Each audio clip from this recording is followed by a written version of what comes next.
is it that in a way this culture represents in a unique fashion the law of diminishing returns, that our success is a failure, that we are building up, in other words, an enormous technological civilization which seems to promise the fulfillment of every wish almost at the touch of a button.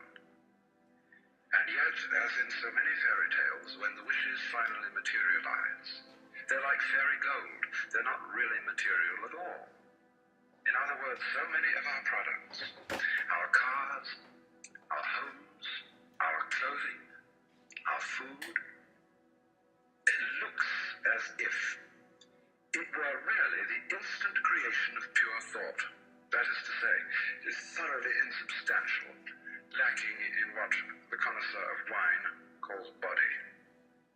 And in so many other ways, the riches that we produce are ephemeral. And as a result of that, we're frustrated. We're terribly frustrated. We feel that the only thing is to go on getting more and more. And as a result of that, the whole landscape begins to look like the nursery of a spoiled child who's got too many toys and is bored with them and throws them away as fast as he gets them, plays them for a few minutes. Also, we're dedicated to a tremendous war on the basic material dimensions of time and space. We want to obliterate their limitations. We want to get everything done as fast as possible. We want to convert the rhythms and the skills of work into cash, which indeed you can buy something with, but you can't eat it. And then rush home to get away from work and begin the real business of life, to enjoy ourselves.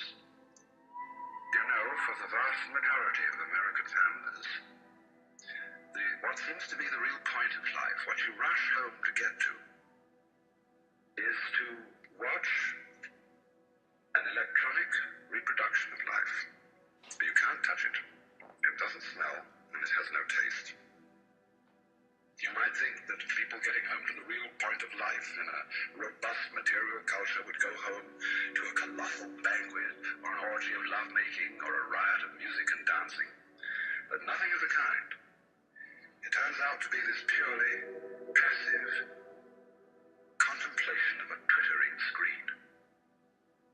You see mile after mile of darkened houses with that little electronic screen flickering in the room.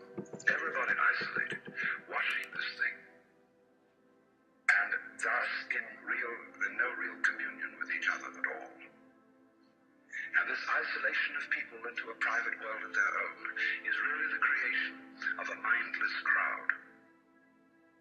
And so we don't get with each other, except for public expressions of getting rid of our hostility, like football or prize fighting. And even in the spectacles one sees on this television, it's perfectly proper to exhibit people slugging and slaying each other, but oh dear no, not people loving each other, except in a rather restrained way. One can only draw the conclusion that the assumption underlying this is that expressions of physical love are far more dangerous than expressions of physical hatred. And it seems to me that a culture that has that sort of assumption is basically crazy and devoted, unintentionally indeed, but nevertheless in fact devoted, not to survival, but to the actual destruction of life.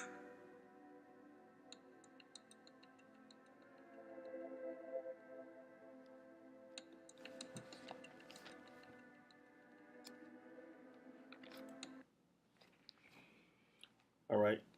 First and foremost, I want to say Yahweh Bashem Shai Brakathum. Double honors to the apostles, a great millstone.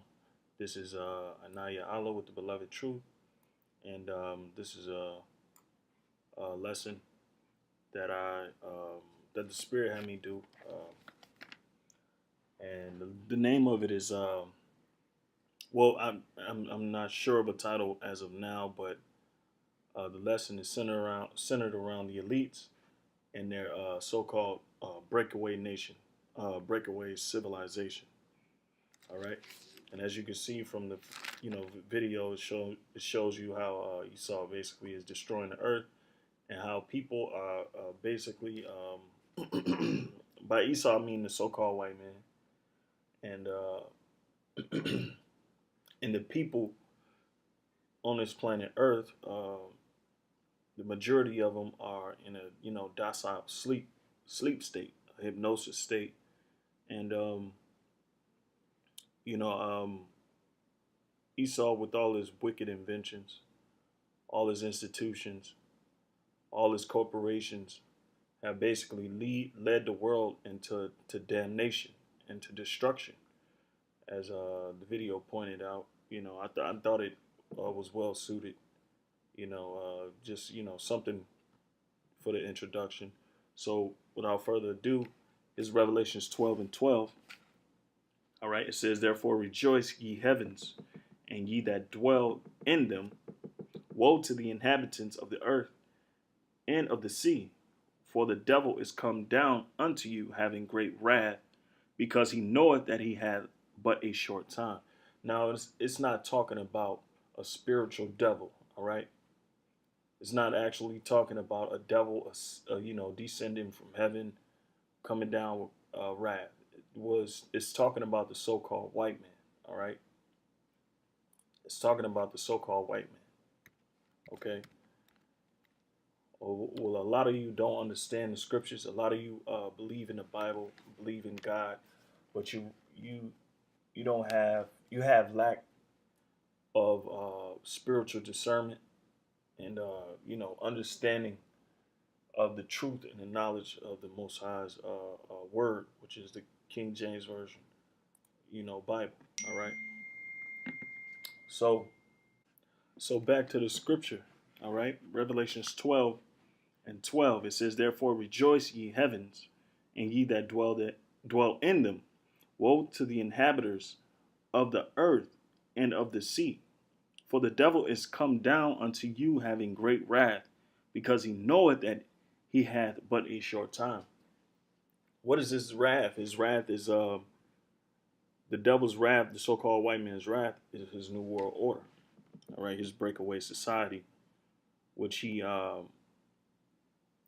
set up these institutions, the banking institutions, to basically take over the world and to enslave the people of the world. All right.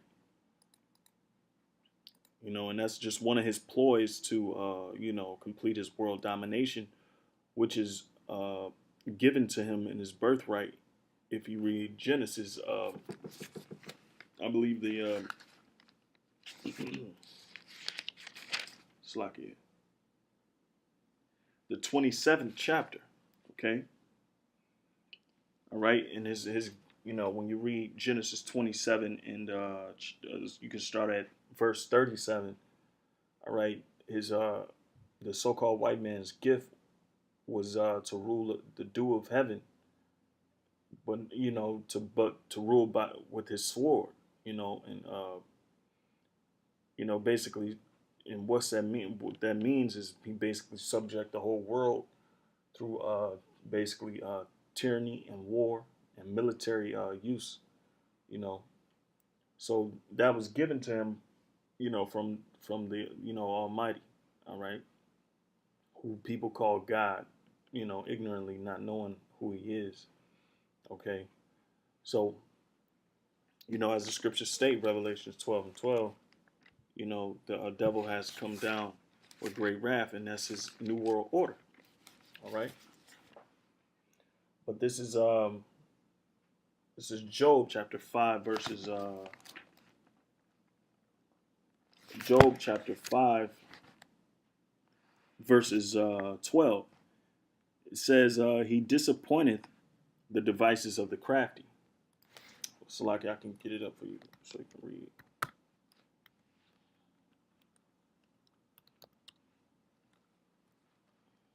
Okay, it says, "He disappointeth the devices of the crafty, so that their hands cannot perform their enterprise." All right, so the Most High is basically going to stop them from reaching their fullest potential of this new world order. All right, But you got the RFID chip coming. You got the World War III pending.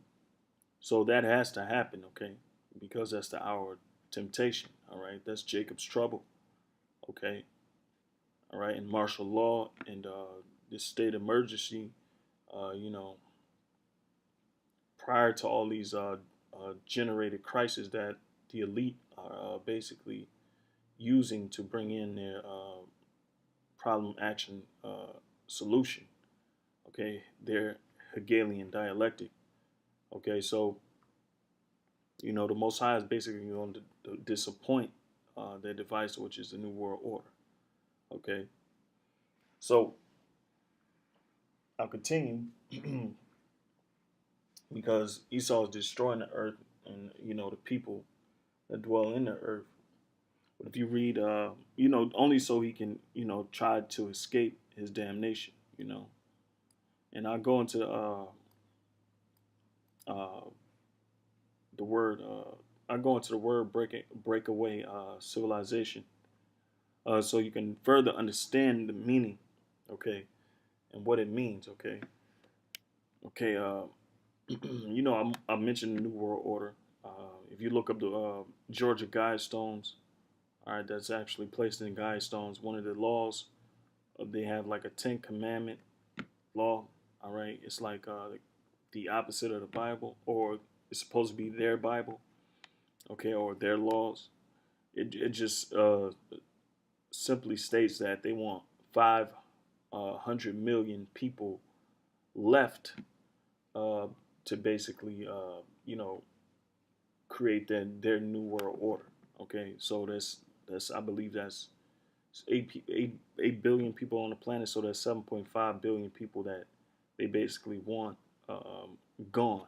Okay, that's their enterprise. All right, they kill off the people of the world, mainly the children of Israel, which are the blacks, Latins, and Native Americans.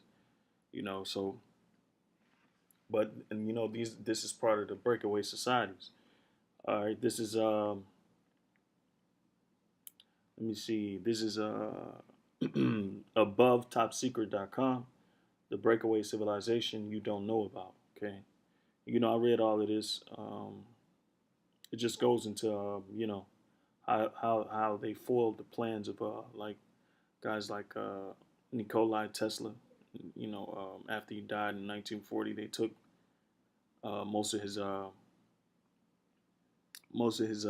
files and the things that he was working on. They took them and they started to basically create. Well, start to create. You know, also like maybe I can just read it a little bit. Oh, okay. They confiscated and classified his remaining work. Okay, it's just as simple as that. They classified his remaining work. Okay, which was his his inventions. Okay, they weaponized most of his inventions. Okay, if you don't know Nikola Tesla, you can look him up. He's the guy that made the AC/DC. Um, basically, those that's in the electrician world, they know what that means, but it has a lot to do with electricity and how you can harness electricity to basically use it for power. So but these Esau, the chief ones among them, they harnessing these implications for these inventions for greater implications. All right, so this is it's part of the article. It says the reason the U.S. space program is essentially dead is that a secret program has been and still is under the control of a breakaway civilization. In other words, they, the powers that be, have had the technology to travel to other planets, possibly the stars and planets around those stars for decades. We might already have plush colonies and great real estate on other worlds at this moment. All right. And that's just what they're telling us and leaking, but hopefully that's what Esau's his great escape. He's trying to make a great escape from the judgments. All right, and this is Psalms because he know the chief among these so-called white. We call them so-called white people because they're not white. You know, they're red and they're Edomites. You know, the chief ones among them, they know that they know their manifest destiny. Slakia, their manifest destiny. Okay, which is nothing more than to serve slavery under the 12 tribes of Israel and under Yahweh Shai. All right, who the world ignorantly calls Jesus Christ. Okay, so this is Psalm 65 and 8. It says, "They also that dwell in the uttermost parts are afraid at thy tokens."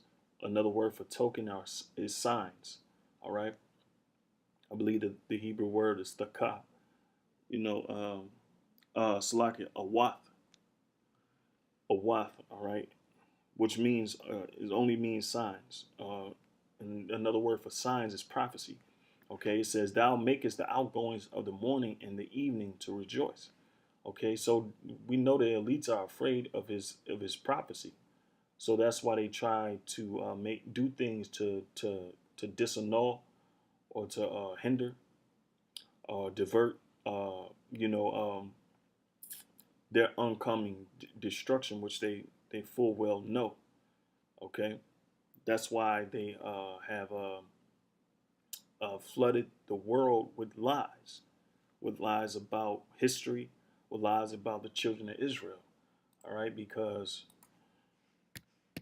the world should know that the real children of Israel are not these fake Jews, which are Ashkenazis.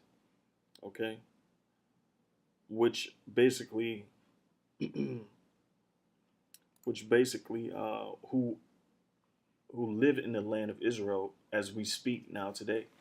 The only reason why they exist is because of the British mandate. All right, and we know through prophecy that the children of Israel wasn't going to get uh, first first class plane tickets over there to the land of Israel. All right, through prophecy, the Lord was supposed to come back and save them, the Messiah, which they don't even believe in this Messiah. Okay, they believe in their wealth and their witchcraft. Okay, so but to furthermore prove that these fake Jews, the Ashkenazi Jews, and the elites among these so-called white people, which are Edomites, they know that they have destruction coming. All right, so their biggest ploy is to get rid of the children of Israel. All right, and that's by way of they have done it through their institutions, through creating these genocides, these eugenic institutions, Planned Parenthood, these bringing in the drugs, all right,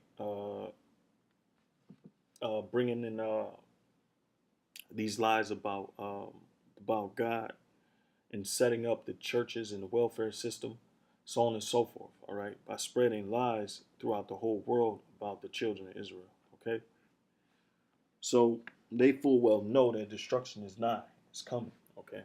And, just for edification's sake, this is Psalms 83, okay? Because the biggest lie known to man is that the children of Israel, or the Negroes over here, which the world calls African Americans, were put into slavery by their own people. That's the biggest lie in the world as we speak. So this is Psalms 83 and 1. It says, keep not thou silence, O God, hold not thou thy peace, and be not still, O Most High. For lo, thine enemies make a tumult, and they that hate thee have lifted up the head. They have taken crafty counsel against thy people, and consulted against thy hidden ones. All right? And they have said, Come, and let us cut them off from being a nation, that the name of Israel may be no more in remembrance. For they have consulted together with one consent. They are confederate against thee. The tabernacle of Edom, so-called white people, and the Ishmaelites, who they so-called call Arabs, all right? And Moab, the Chinese, and the Hagarenes, Gebal and Ammon, which are Ammon is the Japanese, and Amalek is the Ashkenazi fake Jews. All right. It says the Philistines with the inhabitants of Tyre. Assur also is joined with them. So in other words, basically all these nations have joined together to put out the name of Israel out of the earth, which they have done. All right. Which is now we in the stages where it has resurfaced, and the gospel is being preached throughout the four corners of the earth. Now, some people might not like us, or because the truth stands on its own. All right, they might not even like the truth, even when it comes out. They simply don't accept it. You got your top guys, Alex Jones, um, all these radio talk show hosts, mainstream media.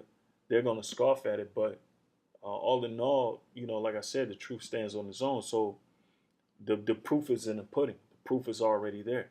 All right, that we are the children of Israel. Okay, and not these imposters here. Okay, so I'll continue. Right, this is back to Esau.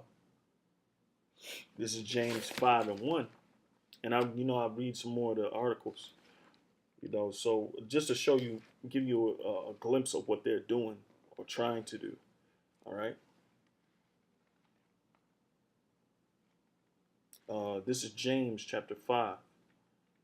All right. Hold on. Well, you know what? I can read some more of this. It says,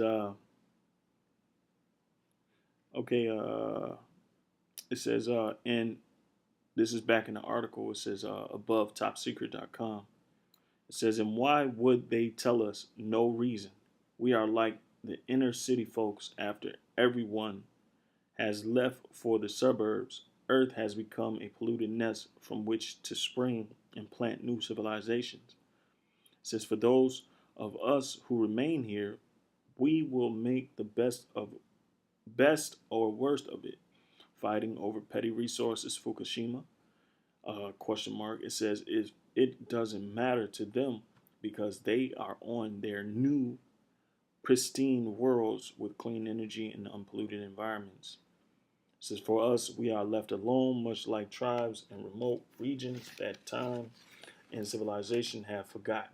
Okay, so basically it's telling you that Esau basically has, found new homes for himself. You know, the idea is that he found new homes for himself in this breakaway society. Has polluted this earth and tried to vacate it, only knowing that his destruction and that he has to repay for everything he has done, not just to the world but to the apple of God's eye, which is the children of Israel. All right, it says the conditioning of humans. Oh, and here's another article. Salakia. DARPA, NASA, in the breakaway civilization. All right, it says one of the readers of this website sent me an interesting article that appeared in the Register in the United Kingdom, and I linked it here because as readers of some of the papers in the members only area will already know of my interest in UFO researcher and scholar Richard M. Dolan's idea of a breakaway civilization, i.e., it says the idea that the pursuit of advanced exotic propulsion in aerospace technologies has led quite literally to an underground hidden civilization utilizing these technologies to constitute a whole new society that has broken away from the rest of humanity. Now, Esau basically think he can lead the world with the tab that he's drawn up throughout history. All right, throughout this brief history here in America, with the industrial with the industrial civilization coming up, and him polluting the world, and him basically taking over governments of the world with his fake currency. All right, and his world banks and his central banks. I'll just get into the meat of this. It says DARPA NASA to spawn Starship Enterprise. What is most interesting about this article is not so much the idea that the USA wants to build a ship capable of reaching the stars and turning humanity into a genuinely spacefaring race. After all, as I pointed out in one of the members' only white papers, there are abundant statements from those involved in American black projects that suggest not only that such technologies were under development, but also that the science behind them was an off the books physics that was different in some respects, says from publicly known physics. Physics. Rather, what is of interest here is the notion that the funding mechanism was to be utterly free of government oversight and proposition I have explored much more fully in members only papers, and that I have suggested in my speculations on the meaning behind the Japanese bearer bond scandal. And now this article appears somewhat corroborating that independent funding mechanisms are being deliberately sought by DARPA, the Defense Advanced Projects Research Agency, and NASA to to do precisely that. Again, it says, I must be honest. Slagi, I must be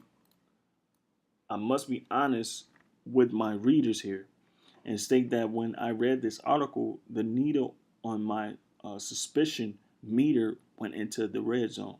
For such revelations or messages only seem to come out after the practical steps have long been in place, suggesting that the actual organization and funding mechanism have been in place for quite some time and is not, as the article suggests, a sudden and recent flash of inspiration in the minds of DARPA and NASA planners. Consider only the implications of the idea that this funding mechanism is to be a private entity. For in short, we are being told, albeit uh, subtly, of that such technologies are best left in the hands of some private corporate elite. All right. So I'll just finish the article on that. All right. So we understand what basically what these Edomites are trying to do. Now, over the course of the last 3-4 years, they came out with these movies: Interstellar, Martian. Let me see. Oh, Tomorrowland. What else? Salaki, because there's a list of movies I have that they basically have came out with in the last few years. Elysium, all right, Elysium, where the elites live on their own establishment out of space, and basically left the world to rot. Um, uh, you know, and robots to oversee their every step, okay, and to police, the human beings, knocking them upside their heads and whatnot. But this is the world of the elites, okay, to oversee the cattle and have microchips put into them, um, you know. But all these movies are what we call the conditioning or predictive programming, all right.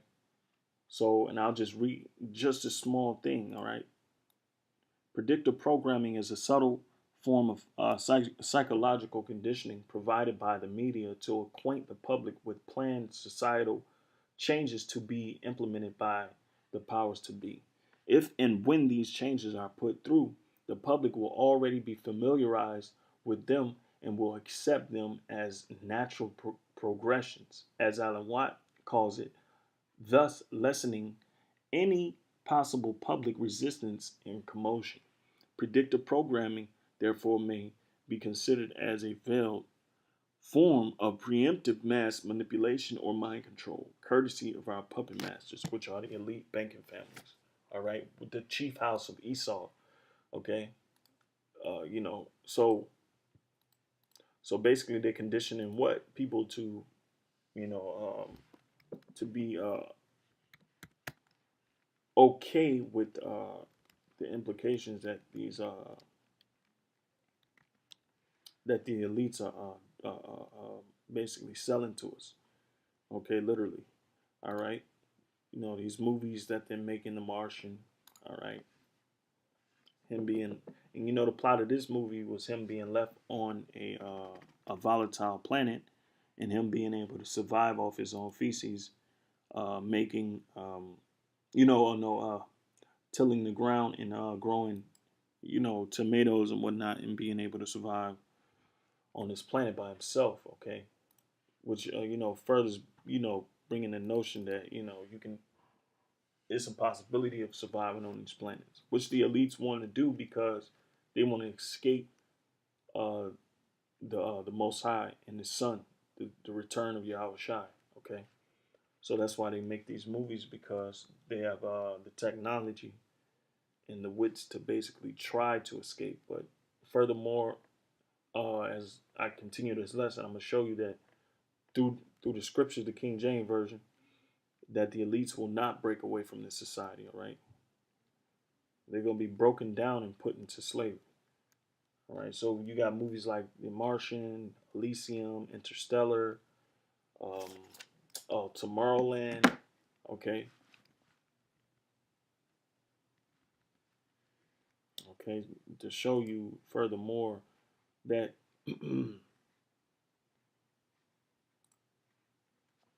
that the elites want to basically create their own breakaway, which they have and been doing it for the longest. All right, create these breakaway societies so they can live in their environmentally friendly societies while everybody else suffers. You know, and to have to take the tab of their destruction. But without further ado, this is Isaiah 66. Slakia. Isaiah chapter 66. Okay. And I'll start at the 15th verse. It says, "For behold, the Lord will come with fire, and with chariots like a whirlwind, to render his anger with fury, and his rebuke with flames of fire. For by fire and by his sword will the Lord plead with all flesh, and the slain of the Lord shall be many. They that sanctify themselves and purify themselves in the gardens behind one tree, in the midst eating swine's flesh, and the abomination and the mouse shall be consumed together, saith the Lord. It says, For I know their works and their thoughts. It shall come that I will gather all nations and tongues, and they shall come and see my glory."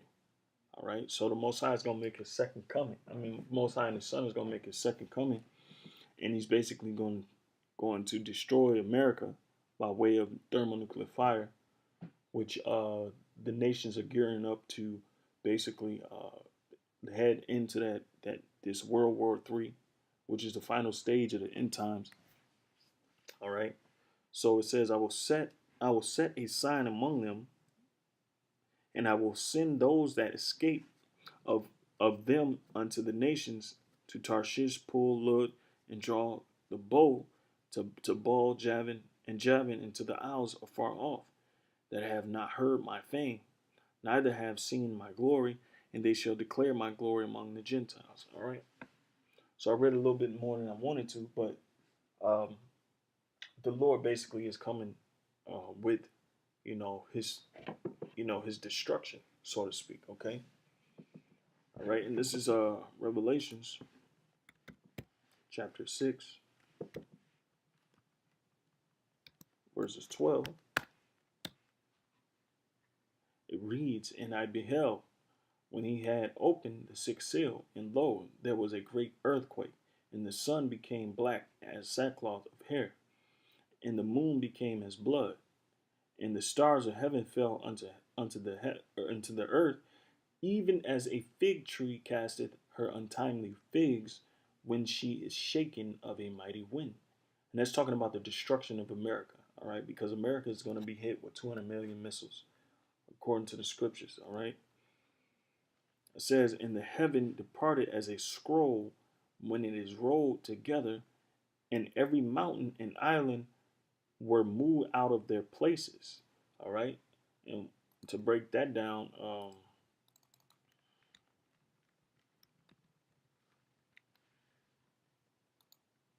there you go. Um, and they say pictures speak 1,000 words. Well, this is one of the words that is speaking. All right.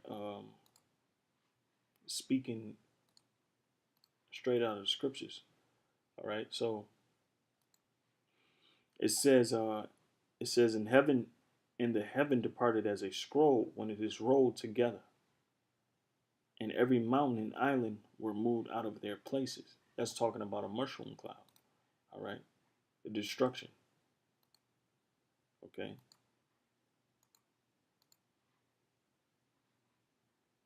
So I continue.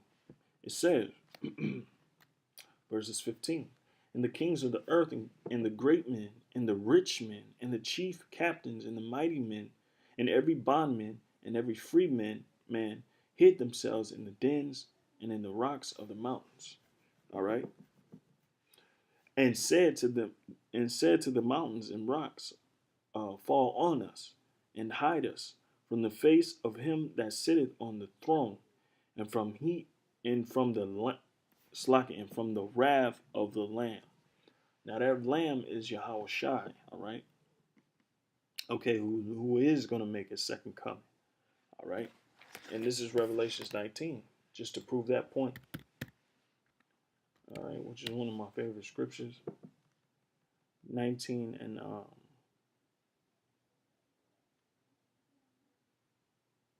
19 and 11. This is Revelations chapter 19, verses 11. "And I saw heaven open, and behold, a white horse, and he that sat upon him was called Faithful and True, and in righteousness he doth judge and make war. His eyes was as a flame of fire, and on his head were many crowns, and he had a name written that no man knew but he himself. And he was clothed with a vesture dipped in blood, and his name is called the Word of God. And the armies which were in heaven followed him upon white horses, clothed in fine linen, white and clean. And out of his mouth goeth a sharp sword, and that with it he should smite the nations." All right. Another word for smite is to smash. All right. "And he shall rule them with a rod of iron, and he treadeth the winepress of the fierceness and wrath of Almighty God." All right. And that's talking about him killing a lot of people, basically. Okay. So, all right, I got a video real quick. From the White House and the Office of the President of the United States, we present an address by Dwight D. Eisenhower.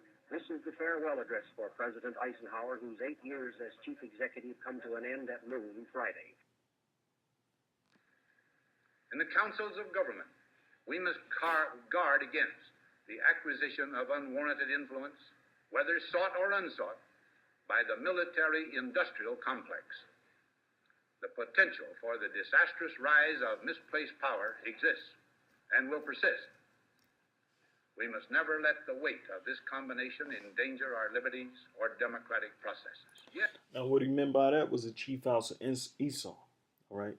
Them basically taking up all the nations, gathering all the nations together and globalizing them and infiltrating governments, okay, so they can give power to the corporations and enslave the people, all right?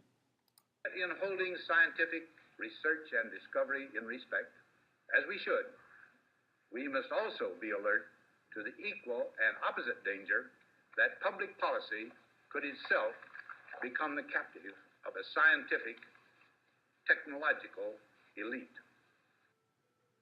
And that's exactly who you're dealing with. A scientific, technological elite, all right, who, according to this document, they basically want to make the Starship Enterprise, or Starship Enterprise. What? So they can make their great escape, which is not going to happen, okay? And I have more scriptures proving. So this is Isaiah chapter 10, Salakia chapter 2, verses 2 verses 10. It says, enter into the rock, hide thee in the dust for the fear of the Lord, and for the glory of his majesty. The lofty looks of man shall be humbled, and in the haughtiness of men shall be bowed.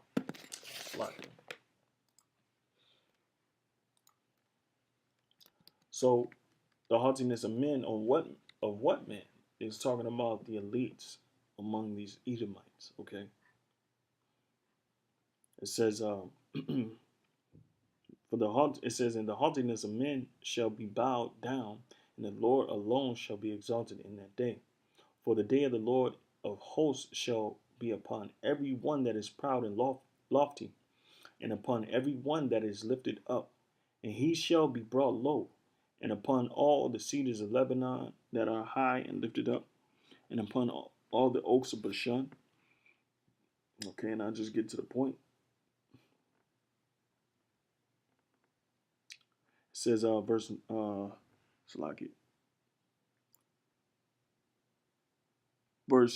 18. It says, and the idols he shall utterly abolish, and they shall go into the holes of the rocks, and into the caves of the earth, for the fear of the Lord, and for the glory of his majesty, when he ariseth to shake terribly the earth.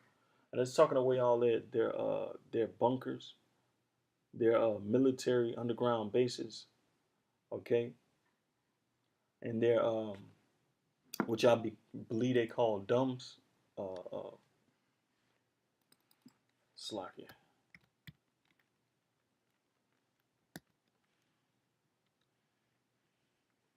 Kind of deep underground military bases, which they call dumps, and the elites have basically, you know, set aside these places so he can hide, because he knows his utter destruction is at hand, and the Lord of hosts is basically coming to take away his power, okay, and take away the crown, so to speak. All right, his kingdom, all right, which he has set up all over the world. So I go back to Isaiah. It said that's why it says, and they shall go into the holes of the rocks, and into the caves of the earth, for fear of the Lord, and for the glory of his majesty, when he arises to shake terribly the earth, because that's what's gonna happen when he come back. Yahweh Shai, all right, black man, which y'all call Jesus Christ, Salakia. Black man, which y'all call Jesus Christ. Okay, he's gonna basically come back, and he's gonna come to basically put judgment on the so-called white man, which is Edom. All right. Okay. So that being said, I keep going. It says verse 20. It says to go.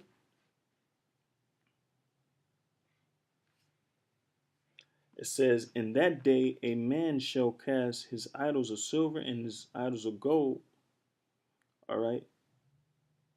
In which they made each one for himself to worship, to the moles and to the bats. It says to go into the clefts of the rocks and into the tops of the ragged rocks, for fear of the Lord and for the glory of his majesty, when he ariseth to shake terribly the earth. Cease ye from man, whose breath is in his nostrils, for wherein is he to be accounted of, right? So the Most High basically is going to come, he's going to come after these elites, okay? And that's what they know, all right? Okay, so I got a few more scriptures, and I'll just close it out. And I have a little bit more of this video.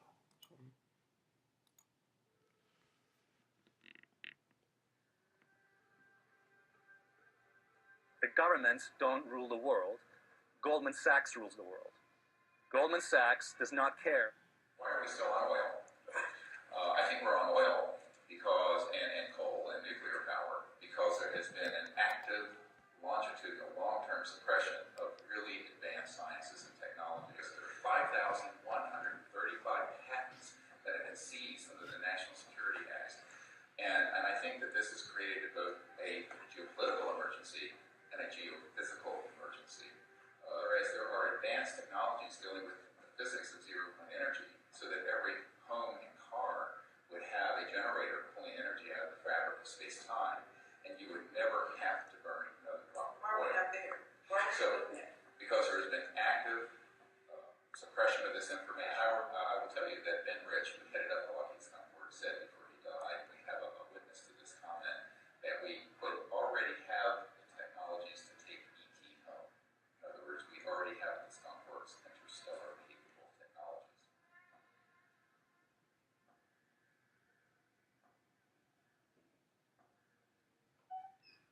They're internationalists, they're globalists, and they believe that they are the rightful rulers of a planetary fiefdom.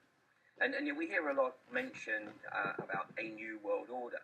Well, in reality, what is in the process of being established right now is a global corporation. And in fact, we have many documents. These are freely available documents, but the vast majority of people, of course, elect not to even look for them. This information is out there. It's freely available for people. And there's a document called Global Governance 2025, which was funded by the Rockefeller Institute, which explains even in greater detail, the proposition to establish this global corporation to eradicate nation states and effectively establish divisions of the corporation around the planet.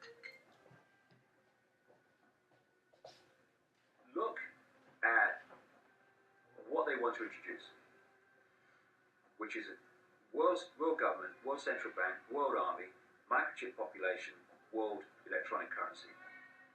Look at the techniques they use to get there. Oh, at a surveillance society, microchip people. Look at the techniques, the two main techniques they get there. Problem, reaction, solution. Create the problem, get someone else to be blamed for it, tell a fake story of the problem to the public, get them to either say do something or accept that changes are necessary because of the problem, and then change society in the way you want it changed, like 9/11, etc. And the other one is the totalitarian tiptoe, as I call it, where you're at A, you know you're going to Z, but don't go in too big a leap, although the leaps are getting bigger because it's moving on. Just go in steps towards where you know it's going. 9/11 represents a war provocation spawned within the bowels of the U.S. intelligence community by a group which we can call the Rogue Network or Invisible Government. The purpose of all this was the desire by Wall Street aggressive circles, I guess we could say, to start the war of civilizations.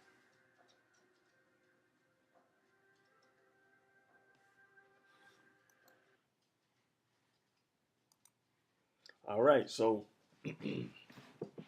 so we basically know now. Now you see, all the way these the elites, what they want to do with the world, mainly the children of Israel. Okay, they want to get rid of. They basically want to get rid of the children of Israel, so they can, get away from their destruction. But in their very ploy to basically get rid of the children of Israel, they have to. They basically have to fight against the Most High. Okay. All right, and this is Jeremiah, I believe, chapter 31 and 35. And this is why the so-called white man does his space explorations and his deep sea explorations. This is Jeremiah. All right. Okay. Jeremiah chapter 31 verses 35, and it reads, It says, thus said the Lord, it says, which giveth the sun for a light by day, and the ordinances of the moon and of the stars for a light by night, which divideth the sea when the waves thereof roar. The Lord of hosts is his name. If those ordinances depart from before me, said the Lord, then the seed of Israel also shall cease from being a nation before me forever. Thus saith the Lord. If heaven above can be measured, and the foundations of the earth searched out beneath, I will also cast off all the seed of Israel for all that they have done, said the Lord. All right. So the so-called white man has tried these Edomites, the chief ruling classes of these Edomites, have tried to seek out the ocean, all right, and have tried to explore space, but it was to no avail, because the blacks, Latins, and Native Americans, the elect of them, uh, the elect children of Israel, well, basically will still be saved. All right, and this is Isaiah 24 and 1.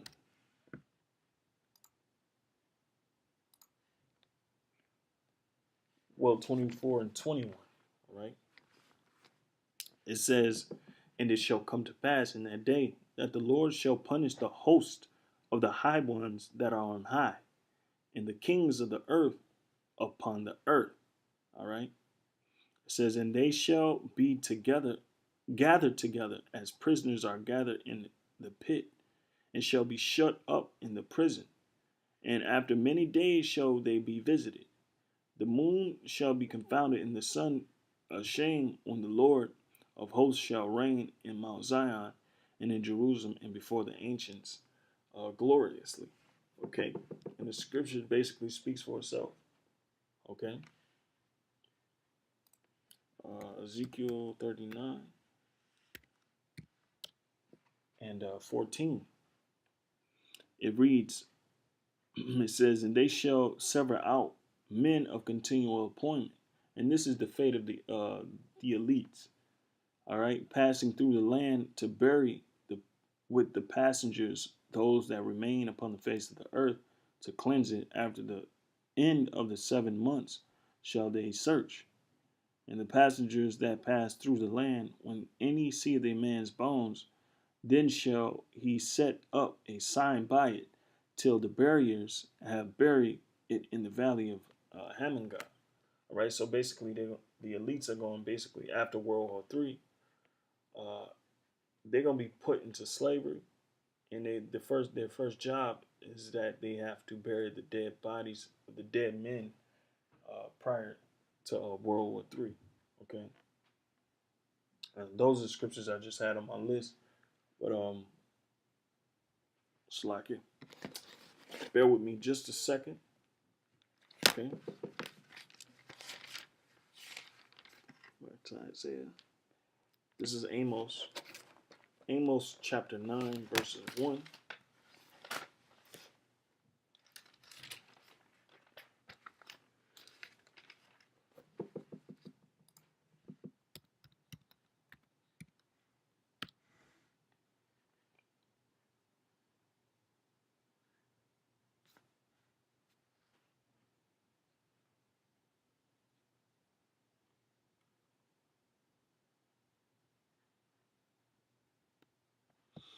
Amos 9 and 1, it says, I saw the Lord standing upon the altar, and he said, smite the lintel of the door, that the posts may shake, and cut them in the head, all of them, and I will slay the last of them with the sword. He that fleeth of them shall not flee away, and he that escapeth of them shall not be delivered. Though they dig into hell, thence shall mine hand take them. All right, those are your underground bunkers. All right. These are the underground cities, okay, that they are creating or have created for the, to get away from their destruction. But it says, says, though they dig into hell, thence shall my hand take them. Though they climb up to heaven, thence will I bring them down. In other words, for climbing into heaven, all right, is a Starship Enterprise, okay?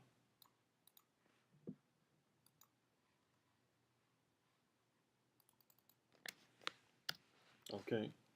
Them having their, their Elysiums, okay? The Most High basically, wow,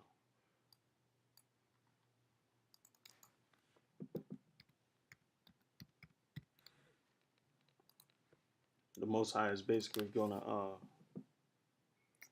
come and get them in outer space, if that's where they, so choose to go.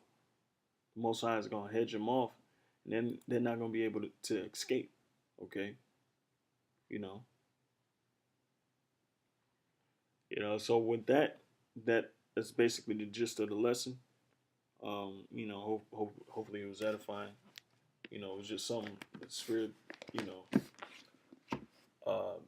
know, it just came into mind, and I just went with the spirit, just and just put it together real quick, for your brothers or for those who are new to the truth.